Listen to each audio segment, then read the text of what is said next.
There's a parallel that I'm noticing in these interviews between what's happening today with AI and what happened way back in 2013. And to understand, let's start by taking a look at the early days of Snapchat. We have to question conventions. And if you want to do things better than the way they've been done before, you have to start by doing them differently. So many of these conventions were built on conventions that came before them. And as you build conventions atop conventions atop conventions and everything else is changing around it, those can really start to get really depart from actually what is optimal. That's Jack Brody. He was one of the earliest designers at Snapchat and went on to become the head of design and eventually the head of product. And in our interview, we talked about Snapchat's value of questioning everything. And it's that mentality that makes it possible to break free from traditional navigation patterns and create something truly novel. I mean, Snapchat's multi-dimensional gesture navigation was unlike anything that I had seen before. And there are clear pros and cons to that level of novelty, but regardless of how you feel about it, you have to tip your cap to those designers because back in 2013, the vast majority of the industry was still focusing on static mockups. But the Snapchat team created a paradigm that required deep prototyping. Prototyping is optional for a lot of designers. It can be part of your work, but it's not necessarily like integral to 99% of product designers out there. That's Jorn, the CEO of Framer, which we all know today as the popular website tool. But back then, Framer was a prototyping tool that came out of their time at Facebook, right around the same time as this Snapchat story begins. And this surge of prototyping tools was something that Julius Tarng talked about in his interview. It was kind of a pain in the ass too, like being a developer at the time at Facebook. Like it took a long time to develop stuff. It was just like a pretty big and gnarly code base. And so like a lot of the designers instead, they spent their time really investing into prototyping tools. And that was where Framer was born. Framer is from Facebook. Origami was technically from Apple through Mike Manus and Pushpop Press, but he brought it to Facebook and it was really developed and formed into a real tool there. So a lot of these kind of like tools and this kind of idea of like prototyping as part of a designer's toolkit really came out of this environment where if we could, we would code, but we cannot practically, so we're going to make this tool that brings us as close to coding as we can. Now, if you've been listening to this show for a while, then you've no doubt heard origami come up quite a bit, which was one of the original ultra high fidelity prototyping tools. I mean, other than Play, basically every other prototyping tool on the market today is just like an 80-20 version of origami. Much simpler, much less powerful. But the complexity of origami said a lot about the type of person that would push past that learning curve and make it a part of their practice. It's no coincidence that so many of the designers on this show cite origami as a core part of their journey.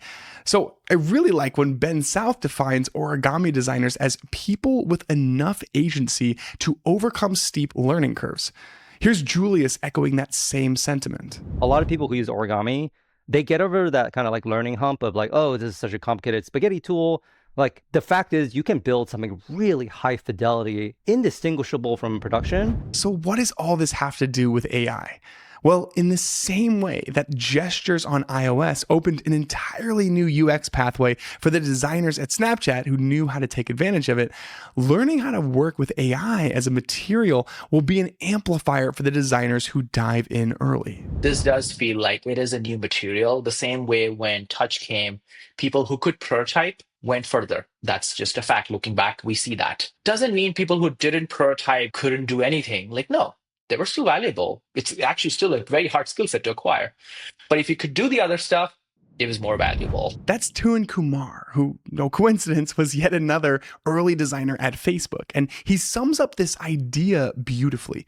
You don't have to experiment with AI. Nobody's telling you to. I mean, the chances are you're working on a product that still has nothing to do with AI. But there's a window open right now for designers who want to roll up their sleeves and figure out how this can be an unlock, both for products, but also for your career. The difference is that the primary hurdle to overcome isn't really complexity, it's ambiguity. And it reminds me of something Maheen Sahel said to me when she first joined the Meta AI team. So as the first designer joining this team, I had to understand first and foremost, like, what is this space? And to understand what this space and to navigate that ambiguity, the sheer ambiguity of there's all these AI models out there, like how do I even work with them? What do I even do? What do I even build? The thing that helped me the most was immersing myself deeply. So I actually just became curious about things, super curious about things, and started doing side projects outside of work. Real quick message, and then we can jump back into it. For a long time now, Raycast has been my portal to AI. I mean, all it takes is a quick keyboard shortcut and all of the models are instantly available at my fingertips. But the problem was you had to be on a pro account, but that ends today because they just announced that Raycast AI is available to everyone. No subscription, no account needed. You get 50 messages to try, and you even get access to all of their extensions. I mean, I'll put it this way. If I'm gonna get a new computer tomorrow, the very first thing that I'm gonna install is Raycast. It is that good, and you can try Raycast AI for free today. Just head to dive.club/Raycast. That's RAYCAST. So you know how I've been talking about how I use Genway to do research with AI? Well, something surprising is happening. And just for context, I use Genway in two different ways. One is contextual interviews. So I prompt the AI with what I'm hoping to learn, and it has a dynamic conversation with each person. And the second is usability testing. So I upload a Figma prototype, and their AI agent helps me test them with people all over the world. I mean, you should see the quality of the follow-up questions. It's pretty crazy. But here's the surprising part. At the end of the interview, most people say they're more comfortable opening up to an AI agent than a real human. And it's just another reason why I'm hooked on the product. If you want to try it out, there's even a secret landing page just for Dive Club listeners, which gets you 2 months free and 10 credits to recruit people. Just head to dive.club/Genway. That's GENWAY. Okay, now on to the episode.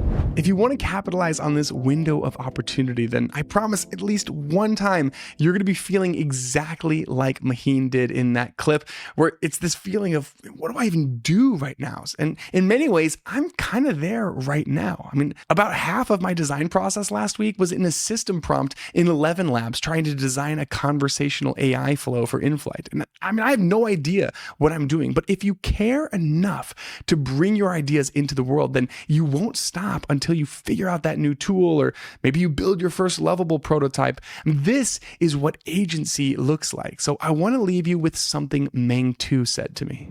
Most importantly, this is the most important part.